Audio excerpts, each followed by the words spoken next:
El océano es un componente esencial del planeta Tierra, cubriendo aproximadamente el 70% de la superficie del planeta. Juega un papel fundamental en la regulación del clima, la producción de oxígeno y el sostenimiento de una gran diversidad de vida marina. Sin embargo, el océano enfrenta múltiples amenazas debido a las actividades humanas. Contaminación. El vertido de plásticos, químicos, derrames de petróleo y otros contaminantes está degradando la calidad del agua y afectando a los ecosistemas marinos. Pesca excesiva. La pesca comercial intensiva ha agotado muchas poblaciones de peces, lo que amenaza la seguridad alimentaria y el equilibrio de los ecosistemas. Acidificación. El aumento de dióxido de carbono atmosférico está provocando que los océanos se vuelvan más ácidos, lo que perjudica a especies como los corales y los moluscos. Calentamiento global. El calentamiento de las aguas oceánicas está causando el blanqueamiento de los corales, el deshielo de los glaciares y la expansión de las zonas muertas oceánicas. Pérdida de biodiversidad. La combinación de estos factores está provocando el declive de muchas especies marinas, lo que amenaza el equilibrio y la resiliencia de los ecosistemas.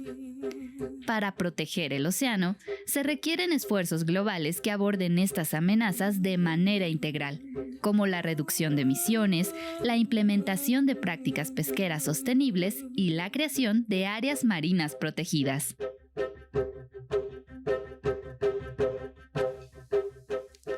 Le damos la más cordial bienvenida a un programa más de nuestro planeta Creando Conciencia. Hoy vamos a hablar sobre los océanos y las amenazas que enfrentan. Para hablar sobre este interesante tema nos encontramos con la doctora Elsa Arellano Torres.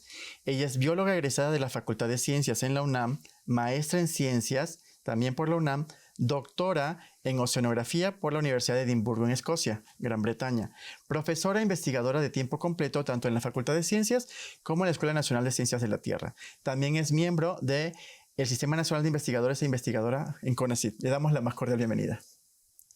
También nos acompaña el doctor Eric Coria Monter, biólogo egresado de la Universidad Autónoma Metropolitana, la Unidad Xochimilco, maestro en Ciencias por la UNAM y doctor en Ciencias Biológicas por la UAM, donde obtuvo medalla de mérito universitario. Ha realizado estancia de investigación en el Instituto de Ciencias del Mar en Barcelona y en Goodhall Oceanographic Institute en Estados Unidos. Actualmente es investigador de tiempo completo en el Instituto de Ciencias del Mar y Limnología. Bienvenida. Gracias. Le damos la más cordial bienvenida para hablar de un tema tan interesante como los océanos. Sabemos que en los últimos años este tema ha estado pues en el ojo público por el tipo de contaminación, por los problemas que hay de, por ejemplo, amenazas con las plantas petroleras, etcétera, ¿no? Entonces vamos a hablar un poco sobre qué es el océano y qué representa. Adelante, Elsa. Sí, el océano, bueno, en pocas palabras, pues se trata de esta enorme masa de agua que en esencia cubre el 70% de la superficie terrestre. Pero no solo es eso, no solo es agua. El océano es un sistema bastante complejo y en completa interacción con muchos otros sistemas de la Tierra. Además es obviamente el lugar donde habitan millones de especies que todavía ni siquiera conocemos, y también es una potencial fuente de recursos de muchos tipos, ¿no? Como igual iremos viendo a lo largo de este programa. Entonces el océano también es una fuente de vida, es necesario para todos los seres humanos. En realidad ninguno de nosotros estaría en este planeta si no fuera por los océanos. En ese sentido, ¿qué representa? O sea, ya nos dijiste esta masa de agua que cubre más del 70% del planeta, pero en la conciencia del ser humano, ¿qué es lo que representa el océano? Pues bien, representa recursos básicamente, ¿no? Recursos de mucho tipo. Yo quisiera comentar, que hay que considerar la situación geográfica de nuestro país. Por ejemplo, si nosotros vemos el mapa de la República Mexicana, vemos que estamos rodeados de océano. Al este tenemos el Golfo de México, el Mar Caribe. Al oeste tenemos el Océano Pacífico. Al sur tenemos el Océano Pacífico. Entonces, en este contexto, México es un país privilegiado, que tenemos océano por todos lados. Somos uno de los pocos países en el mundo que tiene salida a grandes cuencas oceánicas. Entonces, que representa recursos, como dijo Elsa, representa vida, pero también representan muchas áreas de oportunidad para poder estudiarlos, para poder comprenderlos y también para proponer medidas que en su momento pudieran ayudar a su conservación. Hablando de este privilegio que en el caso de México tiene tener ambas costas, tanto en el Atlántico como el Pacífico, ¿no? ¿Cuáles son las escalas de tiempo y espacio que deben estudiarse para comprender, en este caso, el océano? Bueno, en oceanografía existen diferentes escalas, micro, meso, macroescala, que bueno, básicamente se refieren a los procesos de circulación que presenta el océano. El océano o la Tierra es un globo, llamémoslo así, que está rodeado, que está lleno de agua, que además está sujeto a un fenómeno de rotación. Entonces, como si tú tienes un globo lleno de agua y lo pones a girar, pues evidentemente el agua que está ahí dentro, pues se va a mover. Así son los océanos. Los océanos se mueven y para caracterizar estos movimientos que presenta el océano es necesario categorizar procesos que ocurren muy rápido en periodos de tiempo muy corto, que se denomina como la microescala, procesos que tienen una, digamos, injerencia mayor, que tienen una duración mayor en términos de semanas, de meses, que es la mesoescala, pero también existe esa macroescala, procesos físicos hidrodinámicos, pueden durar decenas de años, pero también existen otras escalas. También existen escalas muy grandes, incluso escalas geológicas, donde no solamente cambia el océano, sino obviamente cambian las cuencas en donde están contenidos estos océanos. Y no solo eso, sino que también el océano, junto con otros sistemas a escala de miles de años, incluso de millones de años, emprende regulaciones gigantescas, ¿no? No es lo mismo el clima que existe hoy en día con la configuración continental que conocemos, a, por ejemplo, irte a la Pangea, ¿no? O irte a momentos donde todos los continentes están fragmentados. Todo eso ayuda a controlar procesos de clima con periodicidades bastante conocidas a grandes rasgos, pero entonces implica cuestiones desde lo más pequeño que existe hasta lo más grande y en escalas de tiempo gigantescas. Ok, vamos a una cápsula en donde nos van a explicar un poco más la maestra Elizabeth, que ella está haciendo un programa, está en el programa de postdoctorado del Instituto de Ciencias del Mar y Limnología, perdón, y nos va a hablar un poco más acerca de los océanos. Adelante.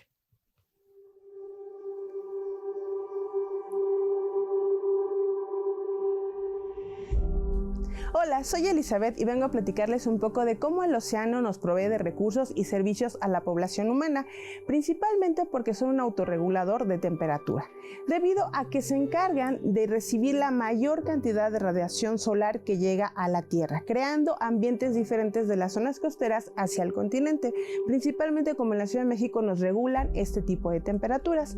Otro de los grandes servicios que nos dan es proveernos de oxígeno. Pensaríamos todos que en el caso que vemos las plantas terrestres, los grandes árboles, que serían los encargados de darnos la mayor cantidad de oxígeno, lo cual no es cierto. Resulta que en el océano viven unos pequeños organismos que se encargan de darnos la mayor cantidad de oxígeno que respiramos en todo el mundo. Otra de las principales características de los océanos es que son reservorios de CO2 atmosférico, lo que nos ayuda a eliminar un poco del calentamiento global que existe debido al secuestro que se presenta por medio de la fotosíntesis, principalmente de estos organismos que viven en el océano. Eso es a nivel población general, pero podemos tener otro tipo de apoyo en las zonas costeras en donde dependen de la producción biológica que se presenta en ese lugar, por ejemplo las pesquerías, por ejemplo recursos como ir a conocer los tiburones ballena, las ballenas, los delfines turísticos y de recreación.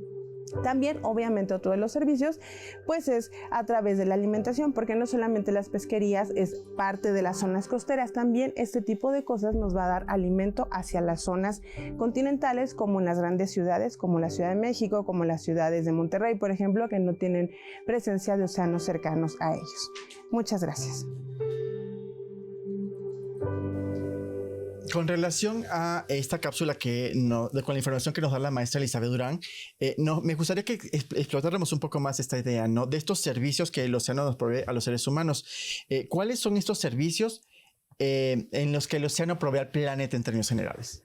Sí, algo importante es que mucha gente en realidad, como vivimos relativamente lejos de los océanos, a veces no comprendemos qué tiene que ver, ¿no? ¿Qué tiene que ver con nosotros, con nuestra vida diaria, con los servicios que tenemos todos los días, ¿no?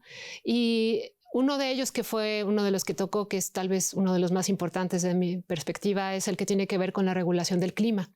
Ahorita que todos nos pusimos muy contentos con, pues no sé, los huracanes o la época de huracanes que empezó, donde México estaba experimentando una sequía bastante severa, toda esta humedad que llega, ¿no? Así como los huracanes son como fuente de misterio o incluso de temor, también proviene toda esta humedad de los océanos, ¿no? México, en realidad, si no tuviera estos océanos cerca, como mencionó Eric, efectivamente sería un lugar mucho más árido, ¿no? Sería como estar, no sé, en Medio Oriente, muy alejado de estas fuentes de agua.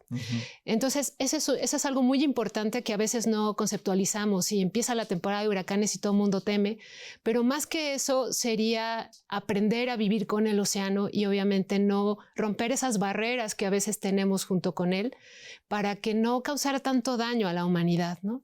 Bueno, desde mi perspectiva, esa pudiera ser una importante. No sé, ¿tú qué opinas? Sí, bueno, también el océano hay que considerar que es un medio de transporte. Claro. O sea, por ejemplo, los muebles, carros, muchos electrodomésticos, por ejemplo, que se producen en Asia, llegan a México, por ejemplo, vía marítima. Entonces también el océano es un medio, digamos, de transporte que provee además, digamos, ingresos económicos, ¿no? Porque también hay que verlo desde ese punto de vista, independientemente además de las pesquerías, ¿no? Que el océano soporta, que le da empleo a miles de personas. Entonces también el océano, digamos, además de los servicios ecológicos, también lo pudiéramos ver desde un punto de vista económico, porque también tiene una repercusión importante en las economías locales. Y también, bueno, por ejemplo, en las zonas turísticas, ¿no? Claro.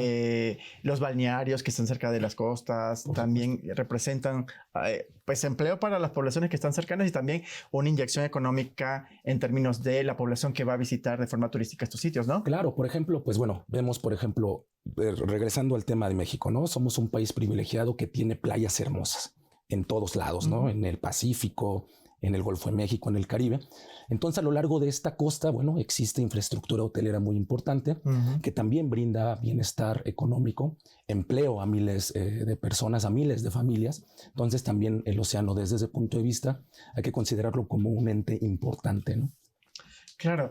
Por allí se menciona mucho que el océano representa un enigma, ¿no? Hasta cierto punto, porque se ha explorado incluso mucho más se dice que se ha explorado más el espacio que el mismo océano que lo tenemos aquí. ¿Ustedes qué piensan al respecto? Pues acceder al océano es complicado. La realidad es que ni es nuestro medio donde podamos acceder todos de manera sencilla. Hasta para ingresar al océano tienes que aprender a nadar de entrada, ¿no? Claro. Ya buceo y otras cosas. Ni siquiera es que sea fácil, ni física, ni fisiológica, ni económicamente. Entonces yo creo que eso representa un enigma para el ser humano, pero a la vez es un medio que atrae a muchísima gente. Bueno, nos atrae a muchísimos desde que somos niños a veces, ¿no? El océano tiene un montón de especies también que desconocemos y desafortunadamente este desconocimiento genera que a veces la explotación del océano termine por ser excesiva, ¿no? No sabemos cuáles son sus ritmos, cuáles son los procesos y los mecanismos con los que interacciona con los demás sistemas. Entonces, a veces terminamos de pecar de ingenuos y empezamos a cometer ese tipo de errores que empiezan a ser incluso contraproducentes. Pero sí es un medio fascinante, es realmente muy complejo y a veces México también no tiene los recursos para acceder a sus propios, pues sí, al océano que tiene justo ahí enfrente, ¿no? ¿Existe regulación en términos de la explotación de los mares? No sé, a la población creo que le puede interesar, no sé, existen algunas leyes, algunas normas. Por ejemplo, no sé si hay época de veda para la pesca de algunos... Sí, claro, existen regulaciones nacionales, ¿no? En donde existen leyes que hay que respetarse. Sí, efectivamente, muchas especies están sujetas a vedas, a protección especial. Y aquí es también interesante comentar, por ejemplo, que en nuestro país, dada la gran cantidad de mar que tiene, de hecho tenemos más territorio marítimo que terrestre. Entonces, bueno, nuestro país tiene regulaciones en ese sentido para proteger a numerosas especies que existen en nuestro país. ¿Cómo se calcula eso? ¿Cómo se calcula la cantidad de espacio en el océano que... O sea, un estado, una nación, México, digamos, ¿no? Acabas de mencionar que tiene mayor espacio en el mar que terrestre. Claro, sí, bueno, existe la zona económica exclusiva, por ejemplo, y existe lo que se le conoce como mar territorial y mar patrimonial. Entonces, pues básicamente son polígonos que se han delimitado con base en reglas internacionales, con base en normativa internacional que delimita los territorios, ¿no? Entonces, en ese sentido, como México está rodeado de mar, tenemos precisamente más territorio, llamémoslo marítimo, que continental o terrestre. Claro. Por ejemplo, cuando dice, bueno, es que estoy en aguas internacionales, ¿no? O estoy en aguas de México. Ok. Sí, existe básicamente eso, ¿no? Una zona económica exclusiva, un mar patrimonial, un mar territorial que le pertenece a México y que México, nuestro país, se encarga de protegerlo y de cuidar la soberanía. Muy bien, vamos a irnos a medios de contacto. Pueden dejarnos sus preguntas, sus comentarios en las redes sociales, tanto de la Escuela Nacional de Ciencia de la Tierra como en Mirador Universitario. Y recuerden que estamos hablando sobre océanos, las amenazas que enfrentan. Nos vemos en un segundo.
Les recordamos a nuestra audiencia que estamos hablando hoy sobre los océanos y las amenazas que enfrentan.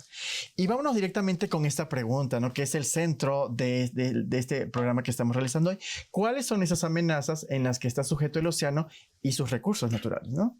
Sí, bueno, hay como varios tipos de amenazas, ¿no? Los más directos, pudiéramos pensar en aquellos que intervienen de manera concreta en ciertas regiones oceánicas y terminan por ser, no sé, dragados o extraídos de manera así masiva, ¿no? Que sería una perspectiva así como muy visual.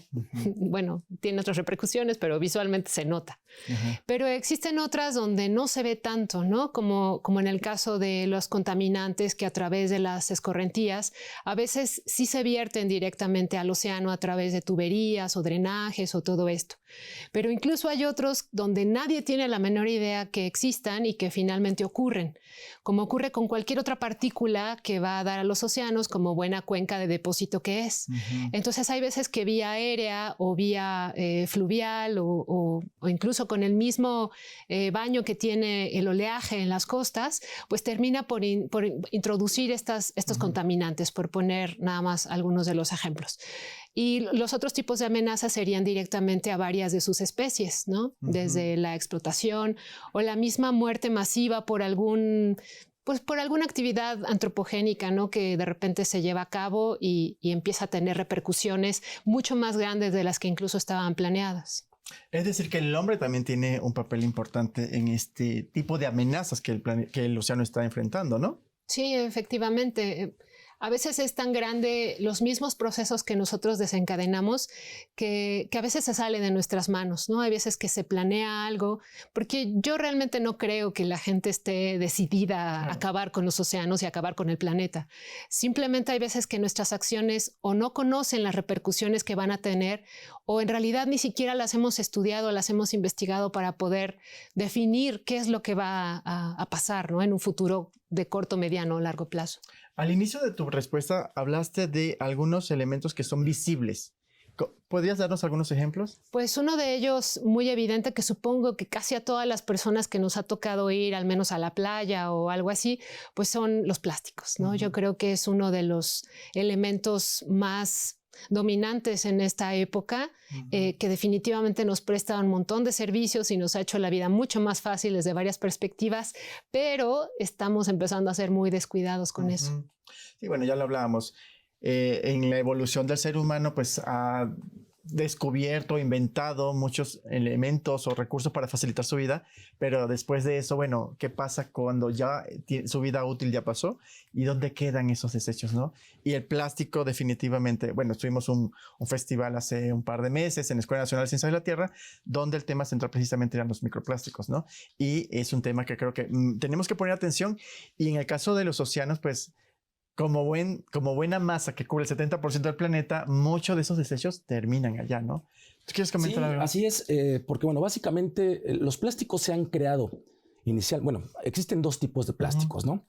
Aquellos plásticos que deliberadamente e intencionalmente se crean particularmente para la industria cosmética, pastas de dientes, cremas, exfoliantes, etcétera, ¿no? Pero existen otros plásticos que surgieron como una pieza plástica que por degradación química, mecánica, el sol, el oleaje, etcétera, los convierten en pedazos pequeños que se han denominado microplásticos. Exacto. Estos microplásticos evidentemente llegan al océano y como son tan pequeños y tienen, digamos, un abanico de colores, de formas, de tamaño muy amplio, en muchas ocasiones es confundido por muchas especies como su alimento natural.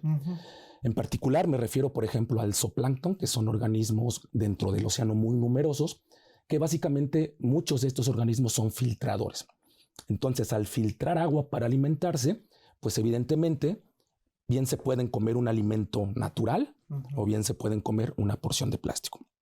Entonces, estos microplásticos que ingresan a la cadena trófica, o sea, ya ingresaron a un organismo, son transferidos a lo largo de la cadena trófica porque este integrante del zooplancton en determinado momento va a ser el alimento de otro organismo. Exacto. Y así sucesivamente a lo largo de toda la cadena trófica. Entonces, en muchas ocasiones, nosotros inconscientemente cuando vamos a la playa, vamos a Acapulco, vamos a Sinaloa, etcétera, y llegamos a un restaurante y nos comemos un pescado, exacto, por ejemplo, muchas ocasiones inconscientemente nosotros también estamos consumiendo microplásticos que empezaron desde la cadena trófica, desde la base y así fueron ascendiendo. Esa es una gran problemática que lamentablemente ahorita estamos viviendo, una época que todo está hecho de plástico y lamentablemente plástico que muchas veces no tiene un manejo correcto y muchas veces plástico de un solo uso. ¿Cuántos de nosotros hemos tenido o nos dan una bolsa que ese mismo día es desechada? Lamentablemente esa bolsa en determinado momento va a parar a la costa y va a parar a los océanos. Sí, hace poco pues veía un anuncio de Amazon donde te entregan una caja, te van a entregar un lápiz y te entregan una caja como ese tamaño de cartón, pero llena de plásticos o llena de estos material de unicel que es para que el producto no se dañe, ¿no? Pero al final todo esto se convierte en basura. No hay un proceso de reciclaje que realmente contribuya a reutilizar ese material, ¿no? Y me ponía a pensar yo, ¿qué pasa con los arrecifes? Me imagino que es mucho de lo que comentas tú ahorita con los plásticos, ¿no? Sí, claro. Estas, digamos, masas de plástico, pues evidentemente llegan al océano. Por ejemplo, si existe un gran parche de plástico, pues evidentemente va a impedir el paso de la luz hacia el océano. Entonces, si no hay luz, vienen implicaciones con otros procesos, por ejemplo, como el de la fotosíntesis. Entonces, realmente la contaminación plástica y sus derivados, ¿no? Los microplásticos, es una grave amenaza, un serio problema que amenaza la vida marina, pero también amenaza la vida humana. Claro, en términos generales creo que somos parte, pero también podemos ayudar a minimizar este problema, ¿no? ¿Cómo podríamos identificar las afectaciones, ¿no?, de los microplásticos en la vida marina particular? Sí, pues bueno, para eso se tienen que hacer estudios. Hay que ir al océano y hay que elaborar una estrategia de muestreo para obviamente enfocarse en cuáles son las problemáticas que quieres tratar de desmenuzar, ¿no? Porque si simplemente vas y, digamos, metieras una red en medio de estas enormes islas de basura que, por ejemplo, hay en el océano, bueno, en realidad hay en todos los océanos islas de basura, pero si tú simplemente vas y colectas y tratas de ver qué es lo que hay, pues ¿dónde queda un poquito esa pregunta de investigación, ¿no? O sea, bueno, es importante saber qué tipos de plásticos hay y cuáles son los que llegan, para igual también comunicarle a la gente, ¿saben qué? Este tipo de plástico en particular está llegando demasiado aquí. Estos otros plásticos parece ser que no llegan tanto, ¿no? Tal vez por la misma cadena de suministros o tal vez por el uso que a veces se les puede dar esta segunda vuelta, ¿no? Entonces, hablar también de microplásticos es tratar de analizar la química detrás de todos ellos. Y los organismos, pues, uno es qué tipo de organismo es el que quieres tener como un punto focal. Y a partir de eso es que se empiezan a hacer las investigaciones, por una parte. Imagino que en este tipo de investigaciones una variante es el oleaje, ¿no? No sé, digo, aparece un plástico a miles de kilómetros de donde hay población humana, por ejemplo, ¿no? ¿Cómo llegó ese microplástico allí, ese plástico? ¿Y cuáles fueron las rutas que siguieron para llegar allá? No sé, digo, ahí ustedes pueden hablar. Sí, efectivamente, tema, ¿no? Los plásticos, llegan a la zona costera, pero por cuestión de las corrientes marinas, pues son transportados a lo largo de los océanos y nos podemos encontrar plásticos en lugares inimaginables, ¿no? En los centros, digamos, de las grandes cuencas oceánicas, como el Pacífico, como el Atlántico, existen islas de basura, existen islas de plástico. Y básicamente, pues llegan arrastrados por las corrientes oceánicas. Sí, esta imagen como muy conocida a nivel mundial del pececito con el plástico del six-pack, ¿no? Que pues... Si en un animal que tú ves aquí en la Tierra, que es como el ser humano, tú lo decías anteriormente, ¿no? El océano es más enigmático porque, bueno, biológicamente no estamos diseñados para estar allí, tenemos que aprender a nadar o que otro tipo de cosas, ¿no? Bucear. Pero cuando estamos cerca de las costas, tenemos como un contacto más directo, ¿no? No nos metemos, pero bueno, sabemos que hay agua, sabemos que hay fauna marina, sabemos que hay microorganismos que también ayudan a procesos para que tú como ser humano puedas vivir de manera cómoda o donde estés, ¿no? Pero también esta parte de la población humana, cómo se implica realmente o cómo despierta esa conciencia para decir, bueno, sí, hay campañas de Greenpeace, hay campañas de muchas ONG para no tirar basura, para reciclar, para cuidar los océanos, cuidar las especies marinas, etc. Pero desde donde estamos, ¿qué podríamos hacer para mejorar esa situación? Pues bueno, ser un poco más conscientes porque, como dices, ¿no? Últimamente se ha puesto muy de moda que pedimos materiales de cualquier lado, cualquier producto, porque cada vez es más fácil, incluso cada vez es más barato, ¿no? Hay promociones enteras de permanentes incluso. Entonces, cuando pides un solo producto, o sea, ¿realmente necesitas eso? Porque digo, sí estoy de acuerdo que obviamente eso provee de muchos más empleos a personas, pero yo creo que sí tenemos que empezar a vigilar un poquito más lo que hacemos, ser un poco más conscientes de nuestra actitud ante lo cotidiano, ante lo que realmente nos queremos poner, ¿no? Hay un montonal de ropa plástica que cada vez se hace más popular porque cada vez es más barata. Entonces realmente también necesitamos de toda esa ropa, necesitas estar comprando cada cosita pequeñita que se te ocurre y que dices, ahora me hace falta esto y ahora me hace falta esto. Entonces, si todo eso viene empacado en todos estos plásticos, o eso sí, muy coqueta la caja de cartón, ¿no? Pero por dentro dices, wow, la envoltura del mismo paquete, los instructivos, las piececitas, los chunchitos que hacen que no se mueva el equipo, o sea, es muchísimo. Si lo proyectamos eso a cada ser humano que vivimos en este planeta, que todos lo hemos hecho, yo creo, en mayor o menor medida, pues realmente, si todo eso eventualmente va a dar al océano o va a dar a los ríos o va a dar a los lagos o va a dar, no sé, a todas las cuencas de depósito que existen, yo creo que es mucho. Sí, definitivamente hay que hacer conciencia y para eso estamos aquí con este tipo de información y con este programa. Vámonos a una pausa y regresamos en un momento.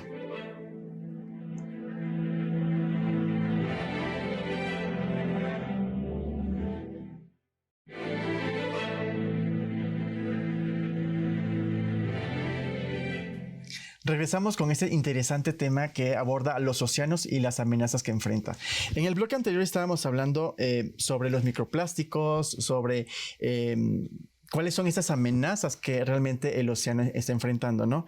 Y me gustaría que en ese contexto pudiéramos hablar un poco qué tan fácil o tan difícil, de alguna forma ya lo mencionaste, es estudiar el océano. Bueno, estudiar el océano en particular no es nada sencillo. Porque para eso necesitas una plataforma oceanográfica, básicamente un buque oceanográfico. Un buque oceanográfico que de entrada se mueve y necesita diésel marino para navegar. Necesitas también tener la infraestructura, los equipos suficientes para poder monitorear. Además, obviamente, necesitas alejarte mucho de la costa.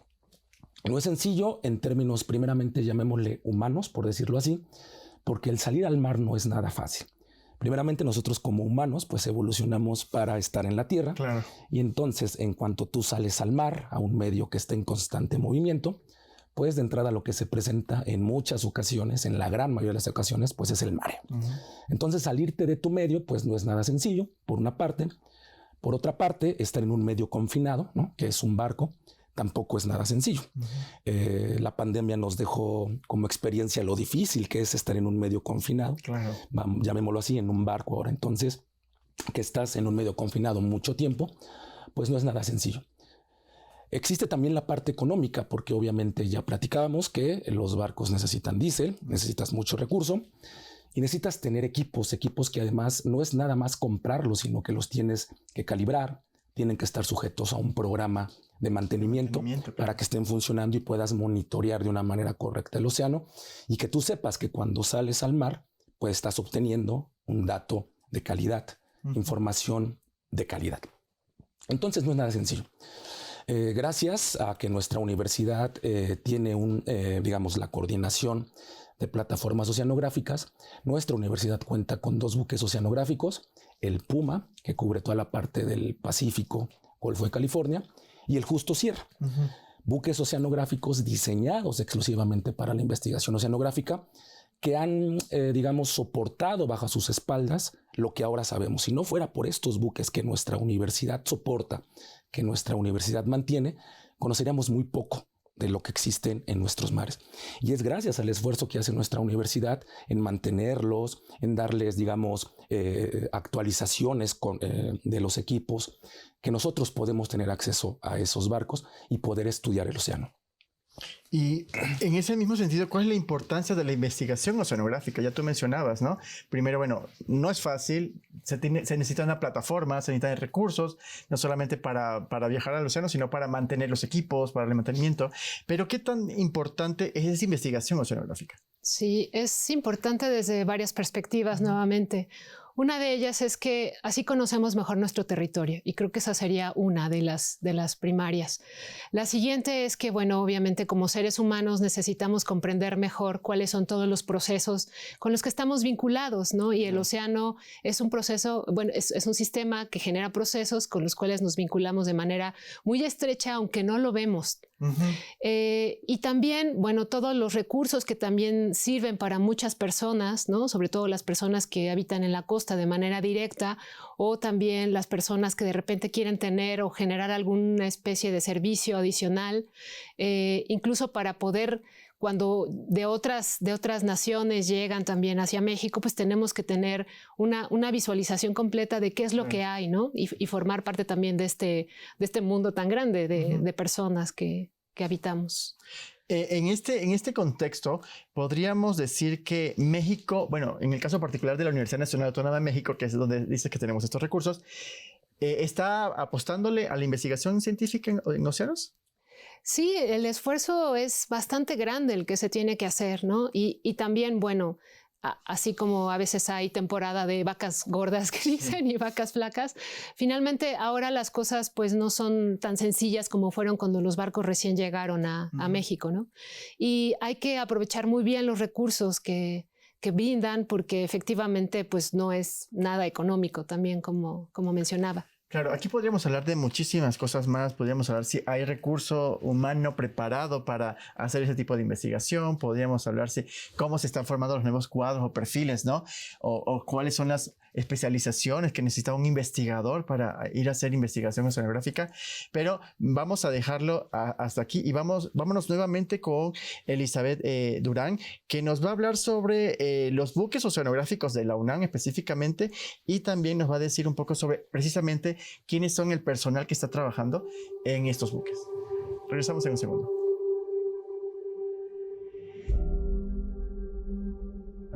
Bueno, pues resulta que en la época de los 80, en la universidad se decidió crear y construir unos buques oceanográficos que nos ayudaran a trabajar con investigación, siendo que aquí teníamos un centro de investigación de ciencias del mar y limnología, pero no contábamos con unos buques que nos pudieran ayudar a hacer la investigación, por lo cual en 1980 llega el primer buque oceanográfico, que es el Puma, que llega precisamente a la parte de la investigación del Océano Pacífico. Este se encuentra en las costas de Sinaloa, y en las costas del Golfo de México, precisamente en Tuxpan, llega el Justo Sierra, el cual se encargaría de la investigación que se realiza en el Golfo de México y Mar Caribe. Llegando a estos buques, varios de los investigadores de este instituto empezaron a hacer investigación de alto perfil, de alto rendimiento, en el cual se trabajaban precisamente, empezaron a ver los ecosistemas marinos y cómo se relacionaban con las corrientes, con las urgencias que se presentaban en las diferentes zonas. Principalmente lo que se ha estudiado en el Golfo de California, se ha estudiado toda la relación entre los organismos del fitoplancton, los organismos del zooplancton y cómo se presentan estas circulaciones en estas zonas con las grandes islas, cómo es la producción biológica que va a afectar a la población costera y a la población mundial. En el caso del Golfo de México, lo primero que se empezó a estudiar fueron precisamente la oceanografía física, estudiando los datos de ver la corriente que proviene y que entra del Caribe hacia la zona del Atlántico en Estados Unidos.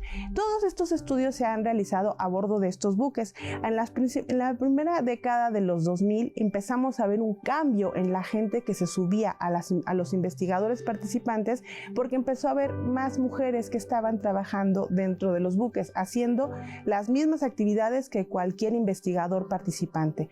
En eso me refiero a que utilizamos el CTD, utilizamos Rosette, utilizamos dragas, utilizamos cajas para sacar muestros de sedimentos, para sacar muestros de agua, aventando los equipos, sacando los equipos y haciendo el trabajo en general. En los barcos no existe una palabra que diga hombres y mujeres, todos somos investigadores participantes. Muchas gracias. Muy interesante el planteamiento de la maestra Elizabeth Durán con relación a la incorporación bueno, no incorporación, como a la despersonificación, porque ahí dice, no importa si eres mujer o eres hombre, tú lo que vas a hacer investigador y vas a hacer investigación. ¿Ustedes qué opinan al respecto? Sí, pues yo también, he tenido la oportunidad de viajar en los buques oceanográficos y la realidad es que a mí me tocó ir muy chica, ¿no? Casi en la licenciatura. Y a mí sí me abrió un panorama inmenso, ¿no? Realmente quedé más enamorada de lo que ya estaba del océano y definitivamente creo que es una posibilidad que muchas mujeres, ¿no? Hablando o personificando ese género, pues queremos realmente contribuir porque creo que tenemos varias cosas que decir y yo creo que sí, en general, bueno, en Ciencias de la Tierra, ¿no? En la Escuela Nacional tenemos muchísimas mujeres, al menos la mitad son mujeres y en algunas áreas dominan las mujeres porque yo creo que sí tenemos pues un compromiso y también como mucha pasión detrás como para empezar a hacer esta investigación, ¿no? Y la oceanografía afortunadamente en este momento de la historia del ser humano nos lo ha permitido, porque antes estaba vetadísimo, era incluso mala suerte que una mujer se subiera, además de que era socialmente pésimo, o sea, eras la peor mujer de la existencia. Pues Jacques Cousteau, ¿no? Fue uno de los que crecimos viéndolo, pues eran puros hombres, tripulación y todo eso, ¿no? Sí, definitivamente. De hecho, bueno, una anécdota, por ejemplo, actualmente en el buque oceanográfico Justo Sierra, dentro de la tripulación del barco, ya existe una mujer. O sea, es decir, también estos buques oceanográficos de la UNAM también ya han empezado con romper este paradigma, ¿no? O esta creencia que existía, que si se subía una mujer, que si estaba a bordo era mala suerte, etc. De hecho, por ejemplo, muchos buques mercantes, ¿no? Ya hay capitanas, ¿no? O sea, capitán mujer, pues, ¿no? O sea, también lo que implica que ya se ha roto, digamos, ¿no? Esta cuestión del género. Y efectivamente me ha tocado participar en campañas oceanográficas en el que, por ejemplo, la proporción es mayor de mujeres que de hombres. Entonces aquí no existe a bordo, en el mar, no existe esta diferencia de que por ser mujer no vas a cargar algo pesado. No, o sea, es el trabajo en equipo, es el trabajo en el mar, sin importar género. Con personas. Exactamente. En el océano. Exactamente. Otro ejemplo que quisiera tocar es que en el posgrado en Ciencias del Mar y Limnología, cada vez hay mayor ingreso de mujeres que de hombres. Por ejemplo, en particular, este último semestre que me tocó impartir la materia de biología marina, eran básicamente puras mujeres en el grupo. Entonces, eso también, como comentaba Elsa, es algo que ha venido motivando a las mujeres a que se vayan incorporando en estas disciplinas que en un principio no fueron o estaban pensadas o, digamos, categorizadas como para hombres, ¿no? Sí, definitivamente. Y creo que en el caso de la ciencia es lo que permite, ¿no?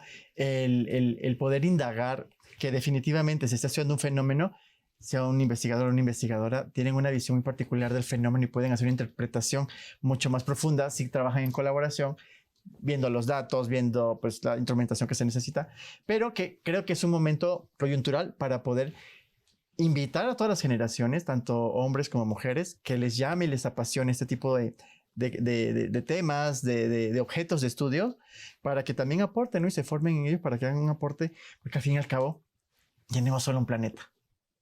Y eso me trae a una reflexión que hemos estado, pues aquí, cuando las cámaras se apagan, hemos estado hablando, ¿no? O sea, por ejemplo, los tsunamis, ¿no?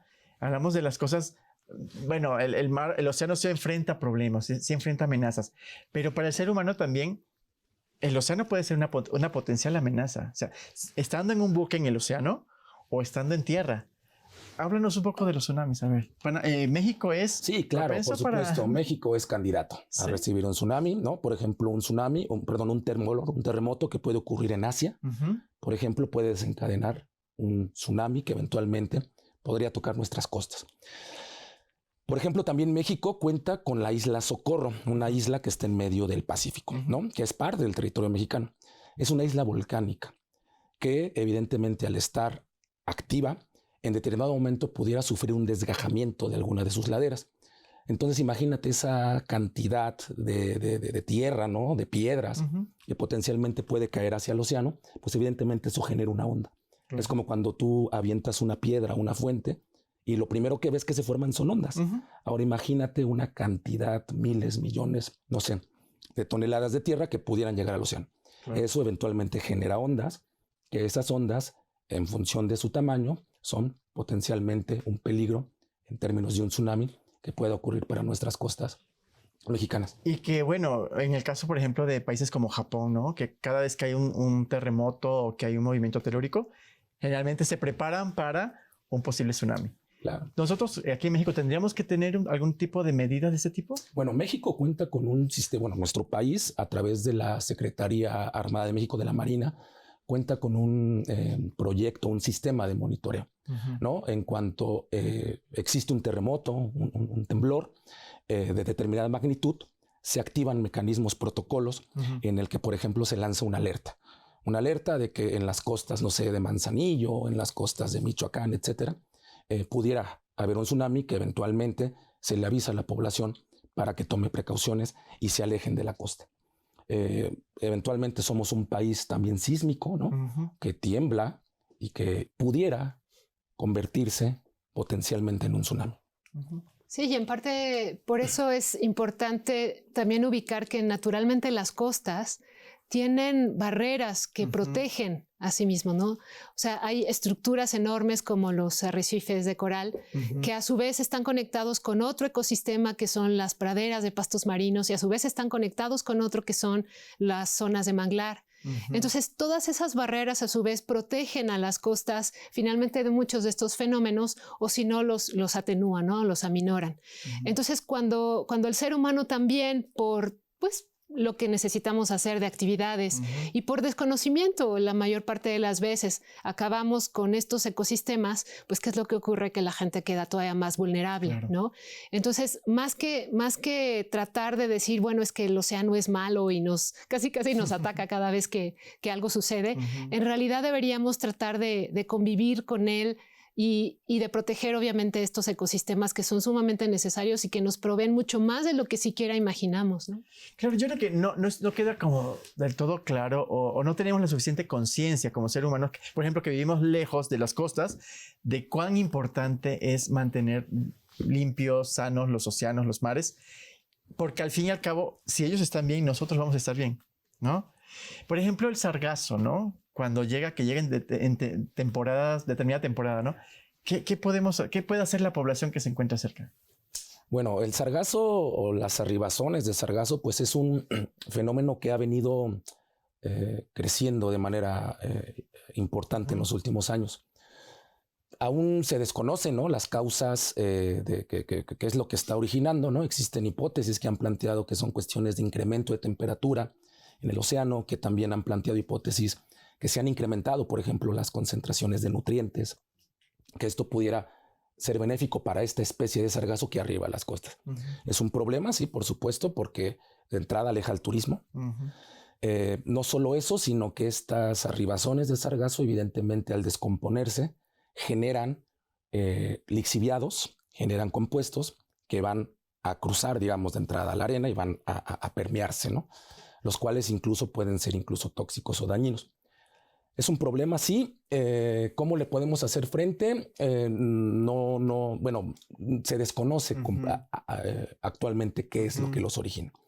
¿Cómo le podemos hacer frente? Haciendo investigación, entendiendo las causas, de dónde vienen, y entonces en el momento en el que nosotros hagamos investigación multidisciplinaria, porque también tiene que involucra no solamente una disciplina, sino involucra, por ejemplo, aspectos de oceanografía física, oceanografía química, biología marina, muchos aspectos que tienen que unirse muchas disciplinas para poder investigar y poder conocer las causas y en su momento las consecuencias. ¿Hace 20, 30 años ya se presentaban o es un fenómeno relativamente nuevo? Sí, de hecho, estos arribos que tiene el sargazo, de hecho, es parte de los ciclos de las playas, porque llegan estas algas y finalmente se descomponen, es parte de la materia orgánica que también debe haber entre los granos de arena y también sirven como una especie de cohesión a ellos.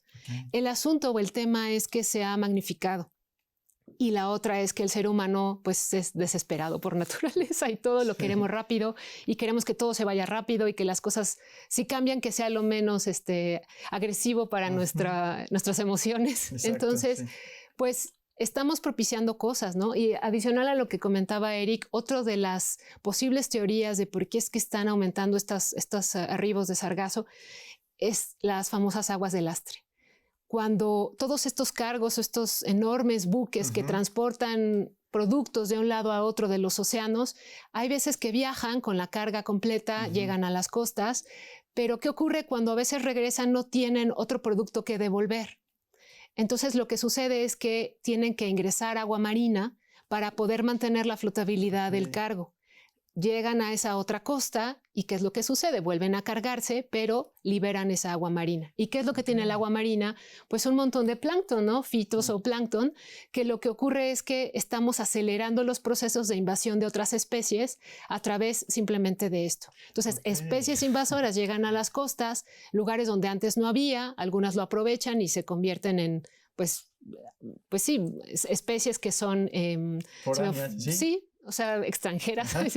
Y entonces el problema se vuelve mayor, ¿no? Porque especies que tenían pues alguien o algo que los controlaba en este nuevo sitio ya no tienen. Porque se reconfigura un ecosistema nuevo, ¿no? Pues no un ecosistema nuevo, más bien llegan especies invasoras y las especies endémicas sí empiezan a tener Yo recuerdo, por ejemplo, en Panamá cuando se construyó el canal, que se quería hacer un canal a nivel, era abrir simplemente la tierra firme para cruzar, unir el Atlántico con el Pacífico.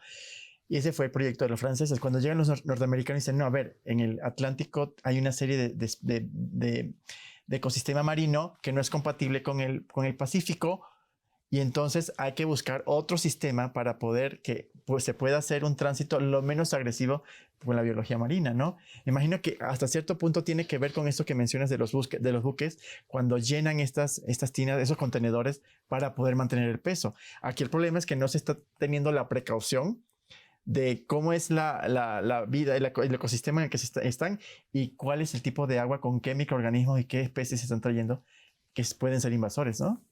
Sí. Y bueno, otro fenómeno también que ocurre justo en Panamá es que también hay un desnivel, ¿no? Entre un lado del océano y el otro, ¿no? Por la pura circulación que tiene el océano de manera natural.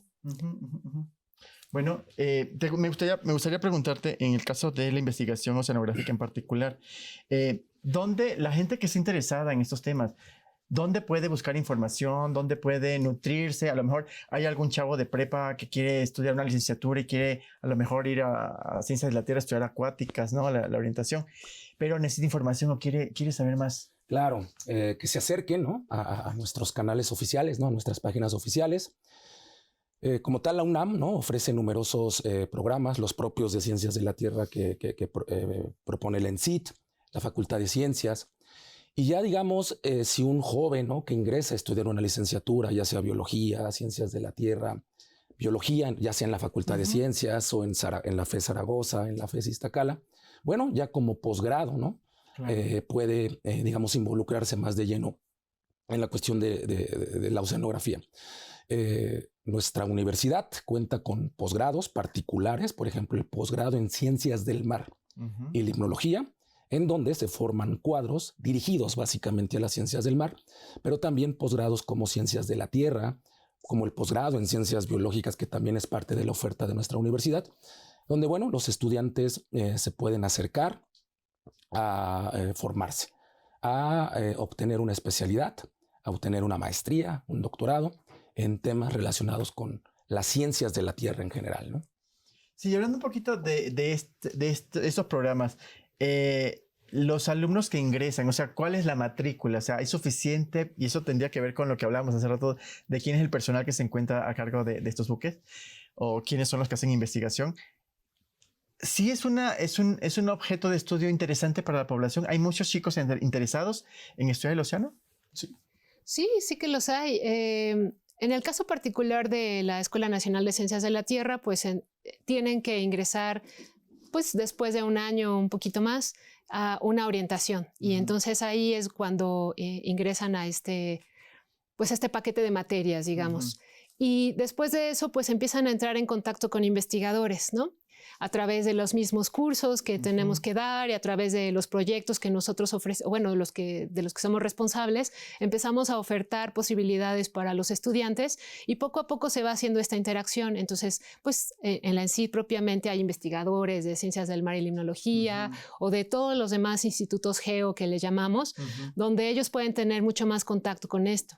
O sea, no es que se pueda ingresar a los barcos así de, bueno, pasen todos y viajemos todos, porque obviamente el recurso pues es limitado, entonces hay que aprovecharlo de la mejor manera.